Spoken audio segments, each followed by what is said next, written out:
네, 오늘 하나님 말씀 같이 보겠습니다. 오늘 하나님 말씀 여호수아 5장 2절에서 9절 말씀 같이 보겠습니다. 여호수아 5장 2절에서 9절 말씀입니다.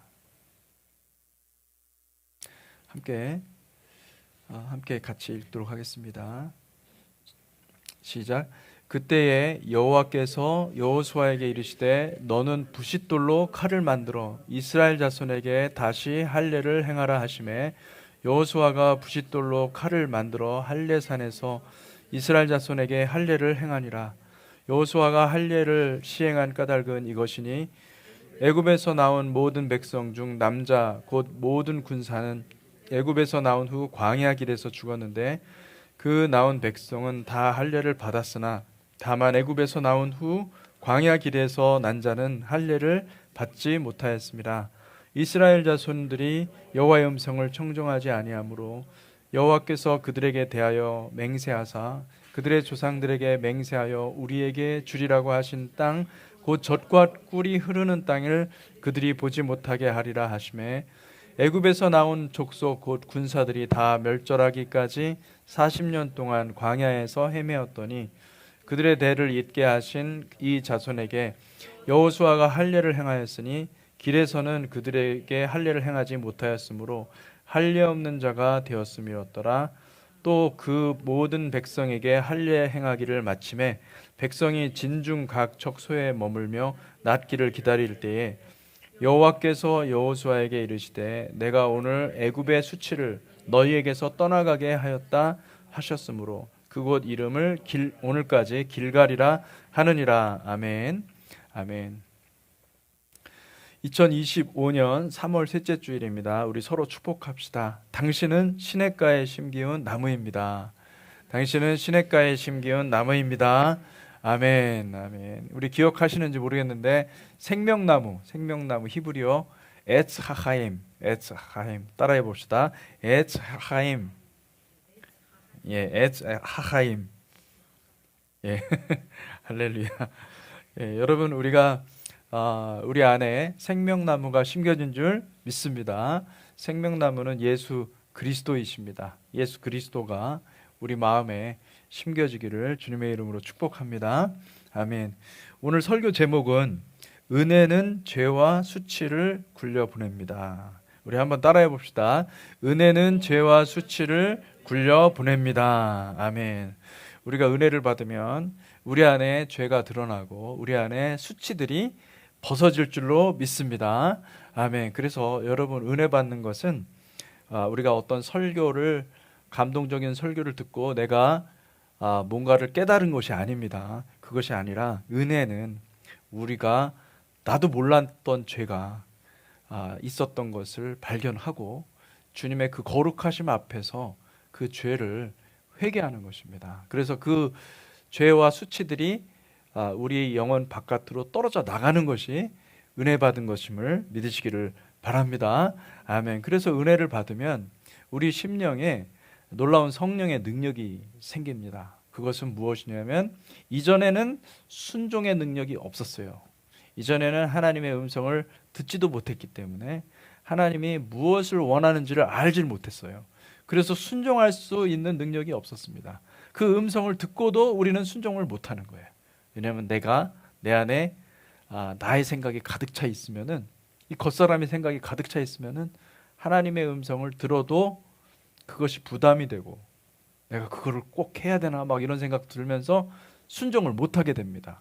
그런데 하나님의 은혜를 받으면 내 안에 있던 죄들이 떨어져 나가기 때문에 내 영혼에서 바깥으로 떨어져 나가기 때문에 여러분 하나님의 은혜를 받는 사람들은 순종할 수 있는 능력도 함께 받는 줄 믿으시기 바랍니다. 그래서 순종이 자연스러워지고 순종이 기쁨이 되는 것이고 순종이 감사가 되는 것입니다. 이스라엘 백성들도 이 놀라운 경험을 하게 됩니다. 은혜를 체험하게 되는데 그것은 오늘 말씀 우리가 함께 읽었던 이 여호수아서의 말씀을 보니까 이스라엘 자손들이 집단적으로 할례를 행하는 모습을 볼 수가 있습니다. 이스라엘 자손들이 광야 길에서는 할례를 할 수가 없었습니다. 그리고 이제 이 가나안에 들어와서 그들이 여호수아의 명령에 따라서 다 같이 할례를 행하게 된 것이죠. 그러면서 주님께서 여호수아 5장 9절에 보니까 여호와께서 뭐라고 말씀하시냐면은 우리 같이 한번 읽어보겠습니다. 시작. 여호와께서 여호수아에게 이르시되 내가 오늘 애굽의 수치를 너희에게서 떠나가게 하였다 하셨으므로 그곳 이름을 오늘까지 길갈이라 하느니라. 아멘. 이 길갈이라는 말은 히브리어로 떠나가게 하다, 굴려 보내다 이런 뜻입니다. 예, 그래서 여러분 우리도 이런 은혜가 있기를 주님의 이름으로 축복합니다. 이스라엘 자손들이 가나안 땅에 들어가서 전쟁을 수행하기 직전에 하나님께서 놀라운 은혜를 베풀어 주셨는데 그들 안에 있었던 숨겨진 모든 죄악과 수치들을 애굽의 수치들을 다 떠나 보내게 하신 것입니다. 할렐루야. 아멘. 진짜 은혜는 무엇입니까? 진짜 은혜는 내가 감동받고 내가 지적으로 뭔가 새로운 걸 깨달은 게 아니에요. 여러분 우리 그걸 속을 수가 있습니다. 진짜 은혜는 무엇이냐면은 하나님을 만나는 것입니다. 거룩하신 하나님을 만나고 내가 잘못된 것이 내가 내 안에 있었던 숨겨졌던 것들이 드러날 때 그리고 그때 회개가 터질 때 할렐루야 그것이 진짜 은혜인 줄 믿으시기를 주님의 이름으로 축복합니다.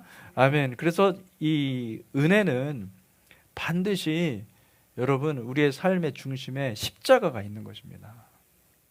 십자가를 발견할 때 우리는 우리의 영혼에 할례를 받게 되는 것입니다. 그 오늘 설교 제목은 은혜는 죄와 수치를 굴려 보낸다 그런 제목인데 사실은 이 오늘 설교 제목의 부제로서 또 다른 제목이 있다면 영적인 할례를 행합시다. 영적인 할례를 받읍시다. 이스라엘 자손들이 할례를 받은 것처럼 할례를 행한 것처럼 우리도 우리 자신에게 할례를 행해야 될 줄로 믿습니다. 아멘. 이 할례는 여러분 순종입니다. 할례를 받잖아요. 그러면은 순종할 수 있는 능력이 생기는 거예요. 예.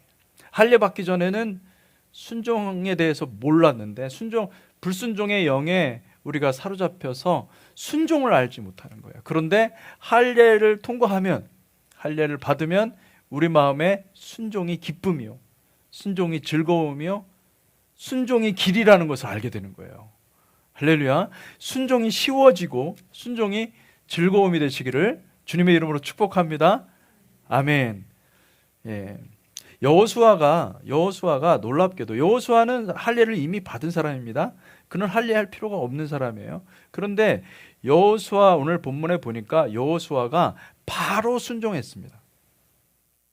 여호수아의 순종을 주님께서 너무너무 기뻐하셨습니다. 생각해 보십시오. 여러분 만약에 여호수아가 여호와의 명령을 듣고서 바로 순종하지 않고 즉각적으로 순종하지 않고 참모들의 의견을 모아보고 또 사람들에게 생각들을 물어보면서 이리저리 다 재어보고 그런 일을 하지 않고 만약에 그런 일을 했다고 한다면은 여러분 당시 사람들은 장정들만 60만이 넘었습니다. 60만을 동시에 할례를 한다고 생각해 보세요. 여러분 60만 명의 의견이 다 제각각 다 다릅니다. 생각이 다 다르고 그걸 다 모아가지고 수집해가지고 하나의 결정을 딱 이렇게 하는 거 쉬운 일이 아니죠. 만약에 그런 프로세스를 했다고 한다면은 여호수아는 순종할 수 없었습니다. 그렇죠. 여호수아는 즉시 부싯돌을 갈았습니다. 여호와께서 명령하셨어요. 부싯돌을 갈아서 칼을 만들어서 할례를 해라. 즉시 부싯돌로 갈고. 그러면 이제 그 부하들, 그 참모들한테 전부 다 뭐합니까? 내가 갈고 있으니까 너희들도 갈아라 이거죠. 다 갈아서 할례를 행한 것이죠. 2절과 3절 같이 한번 보겠습니다. 2절과 3절 같이 읽어보겠습니다. 시작. 그때 여호와께서 여호수아에게 이르시되 너는 부싯돌로 칼을 만들어 이스라엘 자손들에게 다시 할례를 행하라 하시매 여호수아가 부싯돌로 칼을 만들어 할례의 산에서 이스라엘 자손들에게 할례를 행하니라. 아멘. 하나님은 이게 재고 이것저것 따지면서 이게 딱 계산이 딱 들어맞는 것을 순종하는 그런 사람들을 기뻐하지 않습니다. 주님은 앞뒤 재지 않고 주님이 말씀하시면 그대로 믿고 그대로 순종하는 사람을 기뻐하시는 것입니다. 할렐루야. 아멘. 예. 마음에 막 찔리죠. 내가 그동안 그렇게 살지 않았는데 갑자기 또 말씀을 또 그렇게 하니까. 여러분, 여호와의 명령에 우리는 하나님은 창조주이시고 하나님은 주권자이십니다. 하나님은 역사의 처음과 마지막을 아시는 분이세요. 우리의 인생도 하나님의 손에 달려 있는 것이죠. 근데 그분이 말씀하실 때 우리가 그분의 말씀에 대해서 토를 다거나 의심하는 것은, 여러분, 하나님의, 이게 우리는 피조물이기 때문에 우리 입장에서는 그게 가능할지는 모르겠지만은 하나님의 입장에서는 그건 가능하지가 않습니다. 그거는 반역이고 그것은 하나님을 의심하는 거예요. 하나님을 믿지 않는 겁니다. 우리가 만약에 하나님의 말씀을 듣고 하나님의 명령을 받았는데 그것을 의심하거나 또 그것을 내 생각과 내 계획에 맞지 않는다고 그것을 그냥 하나님의 말씀이 아니야 라고 이렇게 무시해버린다고 한다면 그것은 하나님께서 기뻐하시는 믿음이 아닙니다. 하나님이 일하시는 것을 여러분의 인생 가운데 보고 싶습니까? 그렇다고 하면은 주님의 말씀에 즉각적으로 순종하시기를 주님의 이름으로 축복합니다. 아멘. 순종은 여러분 마지못해서 억지로 따라가는 것이 아닙니다. 그건 순종이 아닙니다. 순종은 즐겁게 따라가는 것입니다. 할렐루야. 즐겁게 따라가는 것입니다. 믿습니까? 아멘. 따라해 봅시다. 순종은 즐겁게 따라가는 것입니다. 아멘. 즐겁게 따라가시기를 축복합니다. 우리의 마음에 주님을 향한 불신과 의심이 있는 상태에서는 하나님이 기뻐하시는 순종을 만들어낼 수 없습니다. 주님을 전심으로 사랑하는 저와 여러분들이 되시기를 축복합니다. 아멘. 요한일서 5장 3절 4절. 요한일서 5장 3절 4절 같이 읽겠습니다. 시작.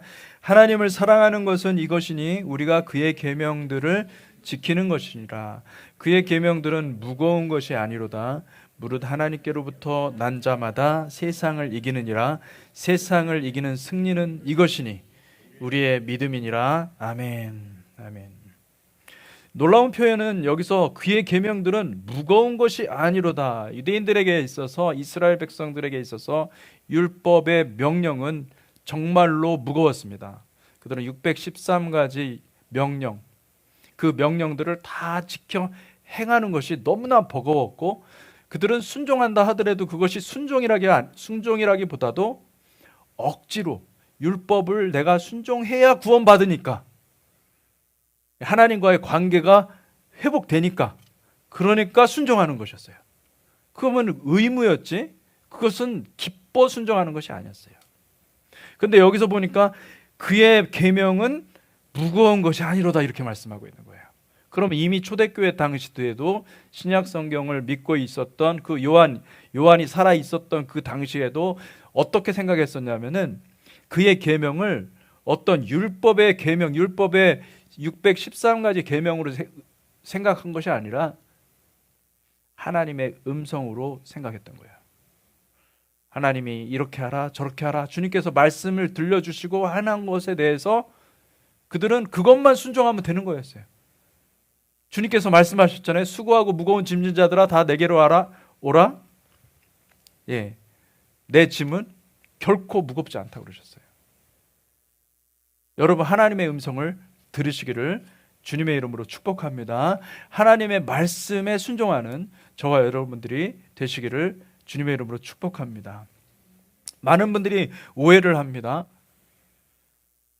순종에 대해서 설교를 하잖아요. 그러면은 목회자의 말에 순종하라는 것으로 사람들이 착각을 해요.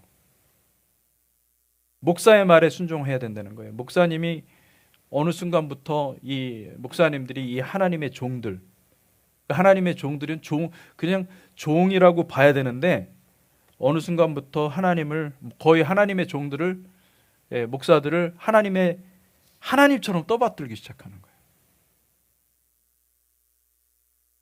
목사 때문에 교회 다니는 거예요. 목사님이 좋아서, 목사님 설교가 좋아서. 여러분 한번 생각해 보세요. 우리가 교회를 딱 생각하면요, 예수님이 생각나야 됩니다. 할렐루야. 여러분, 예수님 사랑하면 교회를 사랑하게 돼 있습니다. 교회를 어떻게 사랑합니까? 내 몸처럼 사랑하는 것이, 그게 맞는 것이죠. 근데 교회 생각하면 목사님 생각나고, 그러면요, 그게 목사님이 또 목사님과의 관계도 또 중요하잖아요. 또 원망도 생기고 불평도 생기고. 신앙생활을 아주 하나님과의 관계로 생각하지 않고 인간적인 것으로 생각을 하는 겁니다. 여러분, 하나님의 말씀을 받으시기를 주님의 이름으로 축복합니다. 교회 생각하면은 하나님의 말씀이 선포되는 곳이라고 생각하시기를 주님의 이름으로 축복합니다. 내가 교회에 와서 예수님의 십자가를 다시 만나야 되고, 그 십자가 아래에서 내가 새롭게 정결케 되고 주님의 말씀을 다시 받고 살아가는 것이 회복돼야 될 줄로 믿습니다. 그렇지 않고 자꾸 인간적인 것으로 만약에 하잖아요. 그러면 여러분, 교회는 사람들이 모인 곳이고 죄인들이 모인 곳입니다. 다 각자 생각들이 있고 의견들이 있는 거예요. 상처투성이에요. 우리는 다 상처받고 그렇게 신앙생활을 제대로 못하고요, 다 주님을 끝까지 못 따라가게 되는 그런 어려움에 처하게 되는 것입니다. 여러분, 하나님 말씀에 집중하시기를 축복합니다. 그래서 말씀을 지키고 말씀을 행하는 것입니다. 오늘 성경 말씀에 보니까 이스라엘 자손이 할례를 시행한 까닭을 정확하게 이야기해 주는 것을 볼 수가 있습니다. 여호수아 5장 4절에서 5절 말씀을 한번 읽어보겠습니다. 시작. 여호수아가 할례를 시행한 까닭은 이것이니 애굽에서 나온 모든 백성 중 남자 곧 모든 군사는 애굽에서 나온 후 광야 길에서 죽었는데 그 나온 백성은 다 할례를 받았으나 다만 애굽에서 나온 후 광야 길에서 난 자는 할례를 받지 못하였습니다. 아멘. 성경은 정확하게 말합니다. 이스라엘 자손이라면 마땅히 할례를 받아야 하는데 그들이 광야 가운데서, 광야에서 출애굽 1세대들이 다 죽었어요. 그들이 애굽에서 노예로 살 때는 다 할례를 받았어요. 그들은 다 받고 할례를 생명같이 지켰습니다. 그런데 문제는 그들이 광야에서 다 죽은 것입니다. 이 부모 세대들, 그들이 다 죽어버렸으니까 이제 광야에서 태어난 사람들은 할례에 대한 교육도 못 받았고 할례를 받을 기회를 놓친 겁니다. 저는 이 모습을 보면서 이 말씀을 읽으면서 그런 생각을 한 거예요. 왜 출애굽 1세대, 다시 말하면 부모 세대가 자녀 세대들에게 신앙을 전수해야 되고 신앙을 물려줘야 되는데 그게 가장 중요한 거 아닙니까? 근데 그것을 하지 못했을까? 그들이 바빠서? 아닙니다. 그들은 광야에서 불순종하다 죽은 것입니다. 여러분, 우리가 정말 안타까운 얘기지만은 우리 이민사회뿐만 아닙니다. 한국도 마찬가지예요. 젊은 사람들이 교회를 안 오는 거예요. 젊은 사람들이 교회를 점점점 떠나가는 거죠. 그거는 우리가 신앙을 그들에게 계승해 줘야 됩니다. 신앙을 물려줘야 되는데 신앙을 물려주는 데서 뭔가 문제가 생긴 겁니다. 우리 자녀들에게 신앙을 어떻게 하면 물려줄 수 있을까? 너무 바쁘게 사는 거는 다 이해를 하는데 여러분, 신앙은 교회 가서 말씀 배우다가 생기는 게 아니에요. 사실은 내가 예수 그리스도의 제자가 되잖아요. 그러면 우리 자녀들도 보고 배웁니다. 아, 예수님이 이런 분이었구나. 알게 되는 거예요. 그렇지 않습니까? 신앙생활, 그리고 그러니까 교회 생활, 그리고 직장 생활, 가정 생활이 다 따로따로예요, 사람들이. 그럼 아이들이 무엇을 배웁니까? 예수님은 위선자인가? 그렇게 생각하는 거예요. 제가 어떤 그 유튜브의 영상을 보니까 이제 예수님을 만났어요. 이 사람이 이 위치크래프트, 그러니까 이 이상한 뉴 에이지 뭘 이렇게 섬기다가 예수님을 만난 거예요. 예수님을 만나서 자기의 그 과거의 인생을 다 얘기를 하는데 자기는 교회 가는 게 너무너무 싫었다는 거예요. 왜냐하면 교회 가면은 그렇게 나이스하던 엄마 아빠가 차만 타면은 전쟁이라는 거예요. 그 설교가 귀에 안 들어오고, 그리고 교회 가면 자기한테 잘해주는 모든 사람들이 자기 부모의 모습이 보였다는 거예요. 그러니까 교회가 멀어지기 시작한 거예요, 자녀들의 마음에. 저는 그 얘기 들으면서 이게 우리의 모습이 아닌가, 그런 생각을 하게 된 거예요. 여러분, 우리가 교회에서 정말로 다른 사람들한테 비춰지고 뭐 보여주고 이런 모습을 구하는 사람들이 아니잖아요. 교회에서 정말로 하나님의 말씀을 받고 하나님을 만나야 되지 않겠습니까? 그래서 내가 십자가를 만나고 내가 변화되어서 내 삶이 은혜가 넘치고 하나님의 감사가 넘치고 순종이 넘치면, 그거는 누가 가장 많이 혜택을 받습니까? 우리 자녀들이 혜택을 받는 게 맞죠. 자녀들이 그걸 보고서는 하나님은 이런 분이야, 알게 되지 않겠습니까? 안타깝지만은 우리의 모습을 한번 돌아볼 필요가 있습니다. 여러분, 마음의 할례를 행하시기를 주님의 이름으로 축복합니다. 아멘. 할례는 부모 세대가 하나님의 구원의 증표를 자녀의 몸에 새겨넣는 겁니다. 할례는 부모가 자기 육체에다가 할례를 행하는 게 아니에요. 아이가 태어나면은 8일에 되잖아요. 그러면은 그 데리고서 회당에 가서 공식적으로 할례를 하는 겁니다. 사람들 앞에서. 그러니까 이 할례라는 것은 내가 자녀에게 신앙을 물려주는 것입니다. 부모 세대는 무엇을 물려줘야 되겠습니까? 자녀에게 삶을 물려줘야 되는데, 내 삶에 예수님이 중심이 되고 예수님이 최고다, 예수님 뜻대로 살아가는 것이 나의 전부다, 이거를 물려주는 것입니다. 이게 할례예요. 이게 영적인 계승이에요.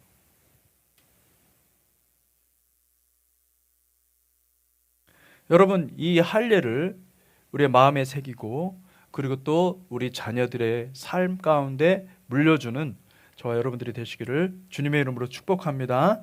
그래서 여러분, 이 할례에 대해서 좀 우리가 알 필요가 있습니다. 할례는 영원한 언약입니다. 여호와께서 아브라함에게 주신 영원한 언약입니다. 단지 아브라함이 그 하나님의 명령, 이 언약을 맺고자 하시는 하나님의 뜻을 듣고서 아브라함만 할례한 것이 아니라 아브라함에게 속한 모든 패밀리, 그 가족들과 심지어 종들과 남종들, 그리고 또 같이 사는 사람들까지도 그들에게도 이 할례를 행하게 했고, 그리고 그뿐만이 아니라 자자손손 대대로 영원토록 그것을 지키라고 주님께서 말씀하셨어요. 그러니까 이 언약은 영원한 언약이었던 거예요. 할례는. 창세기 17장 7절에서 10절까지 말씀입니다. 7절에서 10절 함께 읽겠습니다. 시작. 내가 내 언약을 나와 너 및 내 대대 후손 사이에 세워서 영원한 언약을 삼고 너와 내 후손의 하나님이 되리라. 내가 너와 내 후손에게 내가 거류하는 이 땅 곧 가나안 온 땅을 주어 영원한 기업이 되게 하고 나는 그들의 하나님이 되리라. 하나님이 또 아브라함에게 이르시되 그런즉 너는 내 언약을 지키고 내 후손도 대대로 지키라. 너희 중 남자는 다 할례를 받으라. 이것이 나와 너희와 너희 후손 사이에 지킬 내 언약이니라. 아멘. 아멘. 할례는 그러니까 한 패밀리가 지키는 게 아니라 하나님의 언약 백성, 하나님의 나라, 킹덤에 속한 모든 백성들, 이스라엘이라는 이름으로 하나가 될 수 있는 그 사람들에게 전부 다 행하라, 이렇게 말씀을 하신 것입니다. 그 유대인과 비유대인의 구분은 뭐냐면 이 할례였던 거예요. 바울은 율법의 행위라고 그랬지 않습니까? 그 율법의 행위가 뭐예요? 할례를 가리키는 거죠. 할례는 이스라엘 자손에게 영원한 언약이었습니다. 할례는 바로 이스라엘 자손에게 임할 메시아를 가리키는 말이에요. 그것을 그들의 살에다가, 그들의 몸에다가 새겨 놓으신 거예요. 이스라엘에게 주신 모든 절기나 안식일 또는 뭐 이런 모든 것들 있잖아요. 사실은 다 하나님의 율법, 모든 것들은요, 이스라엘의 몸에 새기도록 하셨어요. 하나님이. 이스라엘의 몸이 너희들이 반드시 지켜야 된다. 그런데 그것을 지킴으로써 사실은 이게 참 아이러니인데 그 유익은 모든 열방이 유익을 받게끔 하나님이 만들어 놓으신 거예요. 그러면 이 할례는 이스라엘 자손들에게 영원한 언약이었다고 한다면, 여러분, 우리에게는 무엇이 영원한 언약입니까? 예수 그리스도의 성만찬이 영원한 언약인 줄 믿습니다. 할례는 예수 그리스도를 가리키는 옛 언약이에요. 그래서 예수 그리스도에 관한 것이 다 기록되어 있어요. 할례 조항이 보면 남자, 그리고 또 이 겉사람을 circumcision, 그죠? 그 둘레, 겉을 싸고 있는 것들을 제거하지 않습니까? 칼로 베지 않습니까? 이런 모든 것들이 다 무엇을 가리키냐면 예수 그리스도를 가리키는 것입니다. 그들에게는 오실 메시아였던 거예요. 그 오실 메시아가 너희 가운데 올 것이다 라는 것을 다 말씀해 주신 거예요. 그 할례를 통하여서 그들에게 가르쳐 주신 것입니다. 근데 그분이 오셔서, 바로 그 메시아께서 오셔서 제자들에게 같이 새 언약을 맺으시면서 이는 내 피다, 내 살이다, 영원한 언약이다 말씀하시면서 제정해 주셨어요. 성만찬이라는 것을 우리에게 주신 거예요. 그 성만찬을 통해서 이미 죽임당하신 그 어린 양의 피와 살을 우리에게 넣어주시는 거예요. 그 원리는 똑같습니다. 할례와 성만찬은, 유대인에게 할례가 있다면 우리에게는 성만찬이 있는 거예요. 성만찬이 그렇게 중요한 것임을 믿으시기를 주님의 이름으로 축복합니다. 아멘. 그래서 저는 오늘 세 가지로 할례에 대해서 좀 여러분들과 함께 나누기를 원합니다. 첫째로 할례는 구원의 표식입니다. 구원의 표식입니다. 11절, 창세기 17장 11절만 한번 보겠습니다. 11절, 너희는 포피를 베어라. 이것이 나와 너희 사이의 언약의 표징이니라. 11절에 보면은 이 표징이라는 말은 히브리어로 오트라는 말입니다. 오트, 표식 또는 표, 사인, 뭐 징조, 이런 뜻입니다. 하나님께서 해와 달과 별을 창조하시고 그 광명체들로 징조를 이루라 할 때 그 징조가 바로 오트입니다. 그리고 하나님께서 가인이 죽임당하지 않도록 그에게 무엇을 줍니까? 표를 주죠. 그게 오트입니다. 오트. 그리고 또 여러분, 계시록 14장에 짐승의 표가 나오지 않습니까? 그 표가 무엇입니까? 히브리어로 번역하면 오트입니다. 오트. 또 요한계시록 7장, 하나님께서 하나님의 택하신 백성들에게 이마에 인을 친다고 그러지 않습니까? 인을 친다고 그러잖아요. 마크 한다는 거예요. 마크. 그게 뭡니까? 오트입니다. 오트. 이 오트는 무슨 뜻이냐면은, 여러분, 하나님의 소유라는 뜻입니다. 이 오트는 소유를 가리키는 것인데, 이제 내 인생은 내 것이야. 이 할례를 행함으로써 이것이 표징이 된다, 표식이 된다, 이게 뭐예요? 하나님의 것이라는 거예요. 하나님의 소유가 되었다. 이제 내 인생은 이 할례를 통하여서 네가 살아가는 것이 아니라 내가 다 책임져 줄 테니까, 내 인생이니까 내 뜻대로 살아가, 이런 뜻입니다. 할렐루야. 믿습니까? 그러니까 이 할례를 행한다는 것은 단순히 어떤 내 육체에 무엇인가 칼을 대는 것이 아니라, 그것이 아니라 그 정신은, 할례에 숨겨진 정신은 무엇이냐면은 내 겉사람을 죽이는 것입니다. 무슨 뜻인지 이해가 되십니까? 그리고 내 뜻대로 살아가는 것이 아니라 아버지의 뜻, 왜? 하나님의 것이 되었으니까, 나의 인생은 하나님의 것이 되었으니까 하나님의 뜻대로 살아가는 것입니다.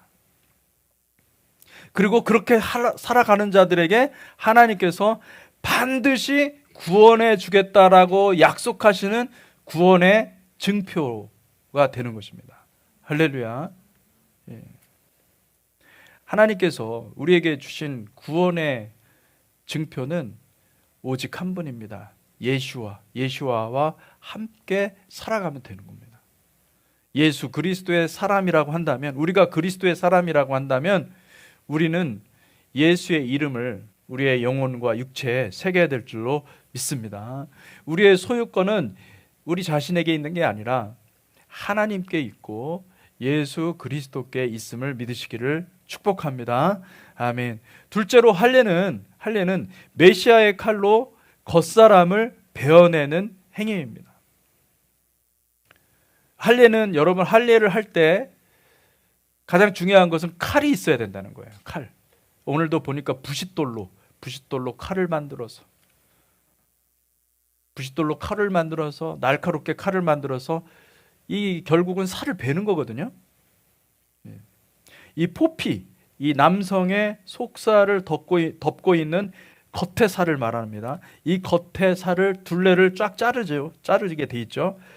이것은 무엇이냐면, 영적으로 말하면 어떤 뜻이냐면은, 이 남자잖아요. 남자는 메시아를 가리키고, 그리고 속살은 속사람을 가리키고, 포피, 겉사람은 그 살은 겉사람을 가리키고, 이 포피를 칼로 베는 행위는 두 가지가 의미가 있습니다. 하나는 겉사람, 육신을 죽이는 것입니다.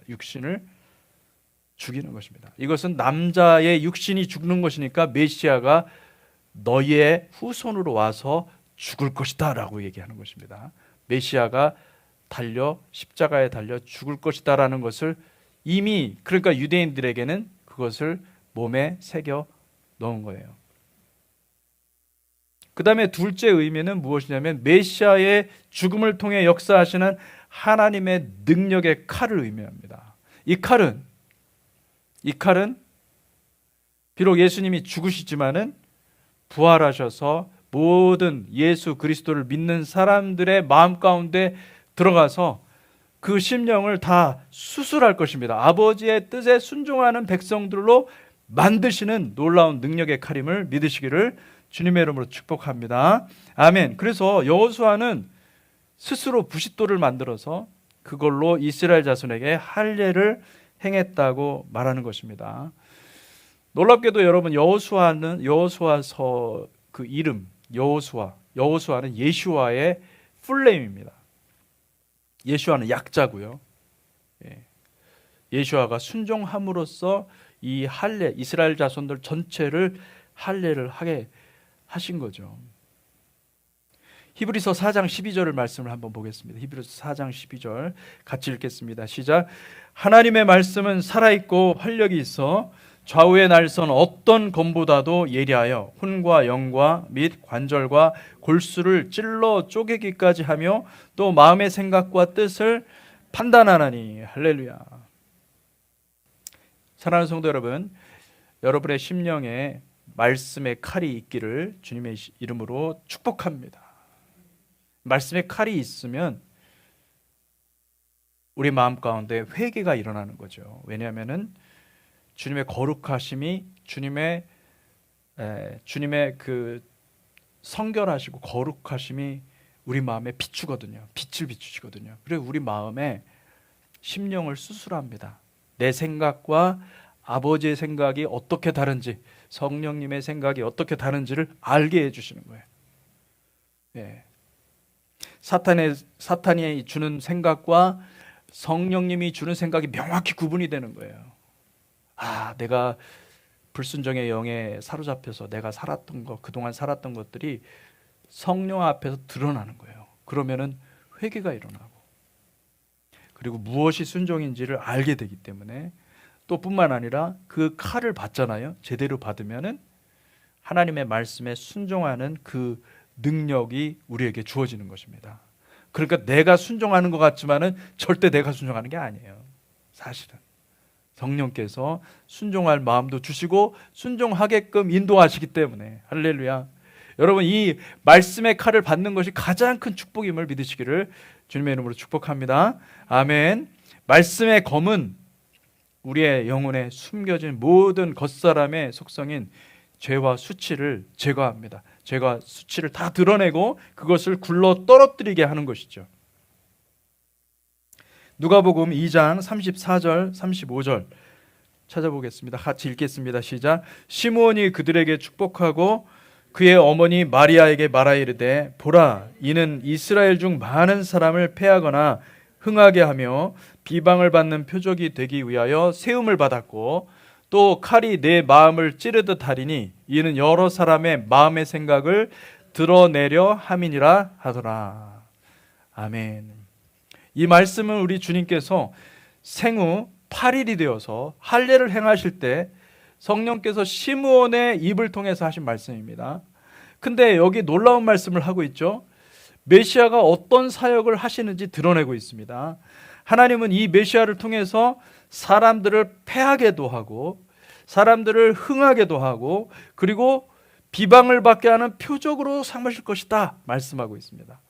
그러면서 35절에 보니까 뭐라고 나오냐면, 칼이 내 마음을 찌르듯 할 것이다. 칼이 내 마음을 찌르듯 할 것이다. 다시 말하면 메시아는 여러분 진리의 검으로 오실 것입니다. 여러분, 누가 구원받습니까? 칼을 받는 사람이 구원받는 거예요. 진리의 검이 내 안에 들어와서 깊숙이 들어오면, 그럼 그게 구원인 거예요. 왜요? 내 내면을 수술하거든요. 내 내면을 변화시키거든요. 사람들이 얘기하는 거는요, 겉사람의 행위를 바꾸는 것은, 여러분 내 행동, 내 삶의 방식들을 조금씩 바꾸면 사람들이 알아줘요. 인정해줘요. 근데 내 내면은 못 바꿉니다.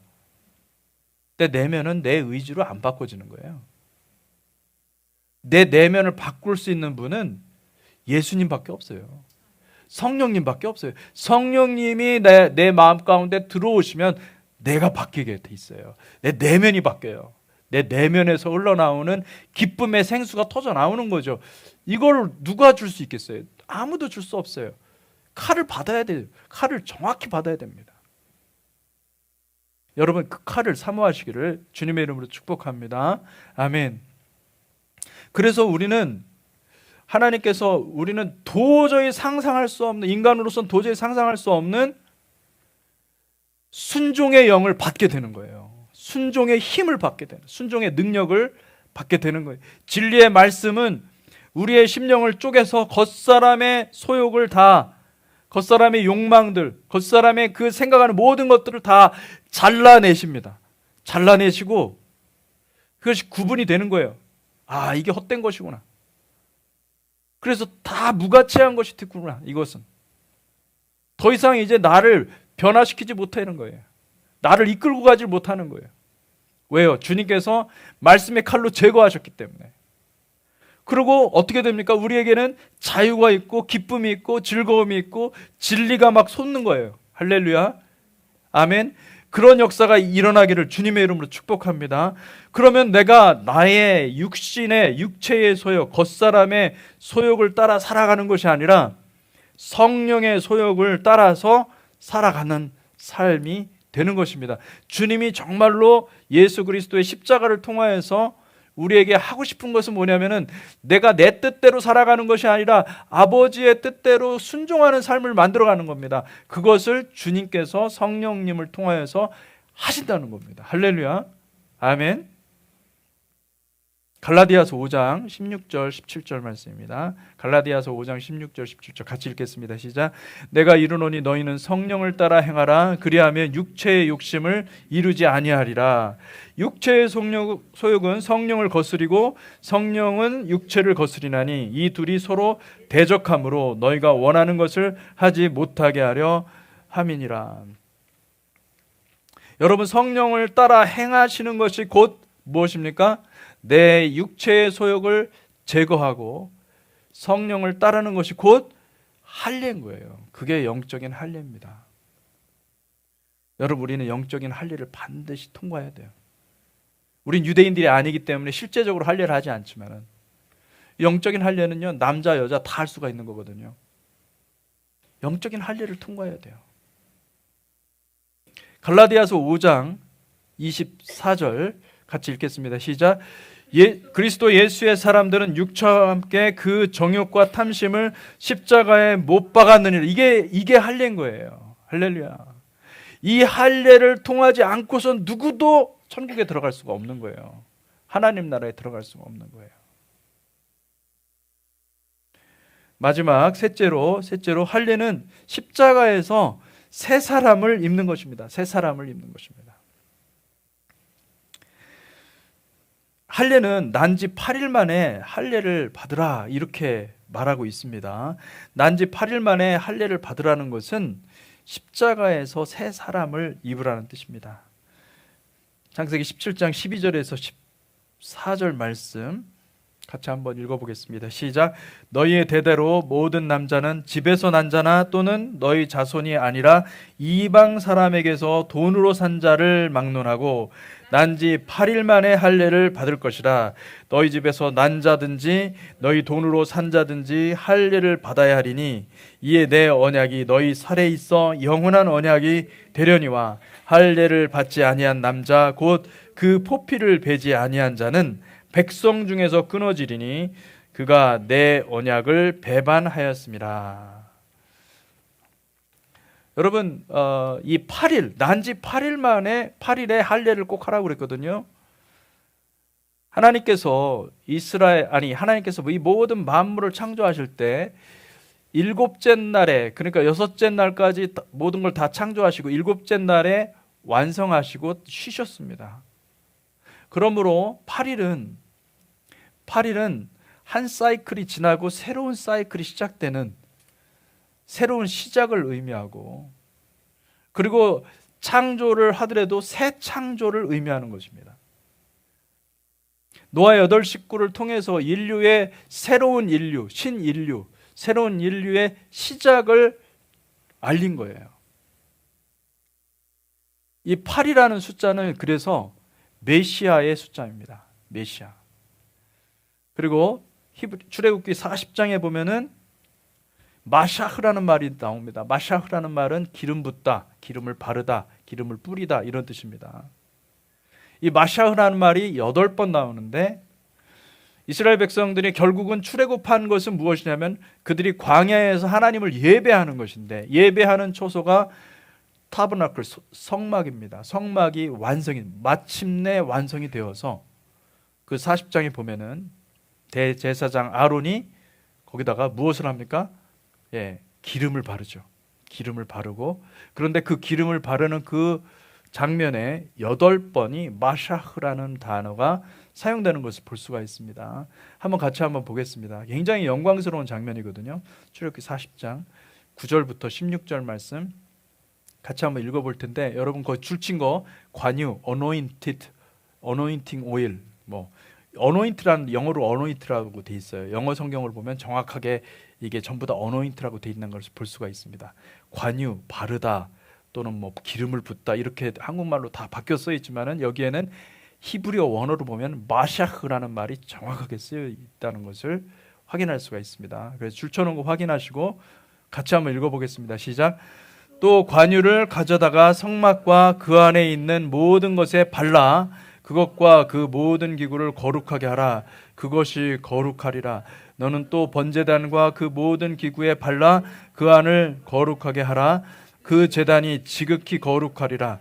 너는 또 물두멍과 그 받침에 발라 거룩하게 하고 너는 또 아론과 그 아들들을 회막문으로 데려다가 물로 씻기고 아론에게 거룩한 옷을 입히고 그에게 기름을 부어 거룩하게 하여 그가 내게 제사장의 직분을 행하게 하라.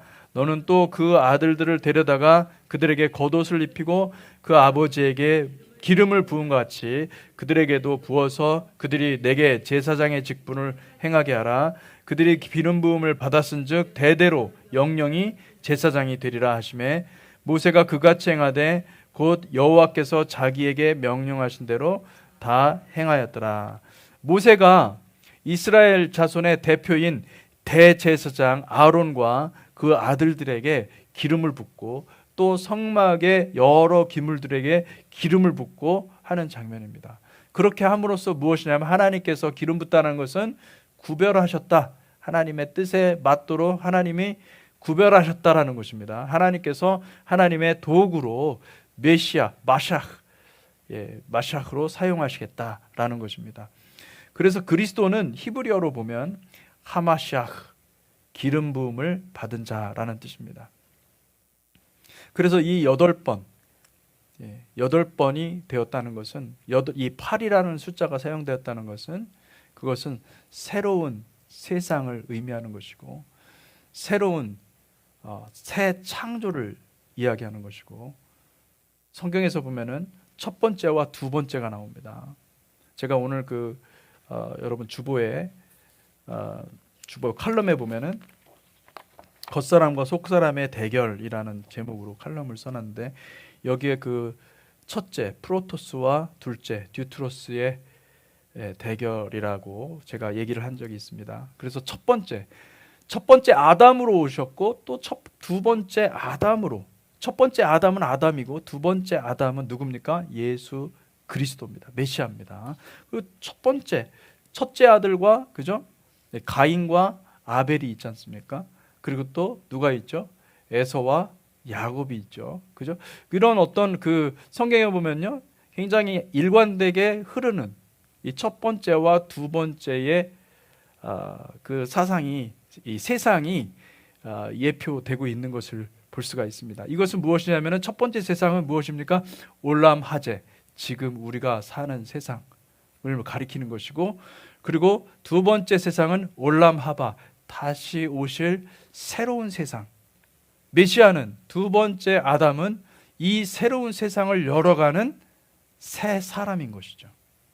할렐루야. 바울 사도는 그리스도를 두 번째 아담이라고 불렀고, 그리고 이 두 번째 아담은 곧 두 번째 세상, 곧 올람 하바를 열어가는 사람임을 가르쳐 주고 있습니다. 그래서 바울은 에베소서에서 보면 에베소서 4장 22절에서 24절 거기에 보면은 새 사람을 입으라고 말하고 있습니다. 같이 한번 읽어보겠습니다. 시작. 너희는 유혹의 욕심을 따라 썩어져가는 구습을 따르는 옛사람을 벗어버리고 오직 너희의 심령이 새롭게 되어 하나님을 따라 의와 진리의 거룩함으로 지으심을 받은 새 사람을 입으라. 아멘. 이 새 사람은 메시아의 옷인 것입니다. 메시아의 옷이에요. 메시아를 위해서 만들어진 새 사람, 메시아의 옷입니다. 의와 진리의 거룩함으로 지으심을 받은 이 새 사람을 입으라고 말씀하고 있는 것이죠. 골로새서 3장 9절에서 10절 말씀 같이 읽겠습니다. 시작. 너희가 서로 거짓말을 하지 말라. 옛사람과 그 행위를 벗어버리고 새 사람을 입었으니 이는 자기를 창조하신 이의 형상을 따라 지식에까지 새롭게 하심을 입은 자니라. 아멘. 아멘. 여러분, 새 사람을 구하시기를 주님의 이름으로 축복합니다.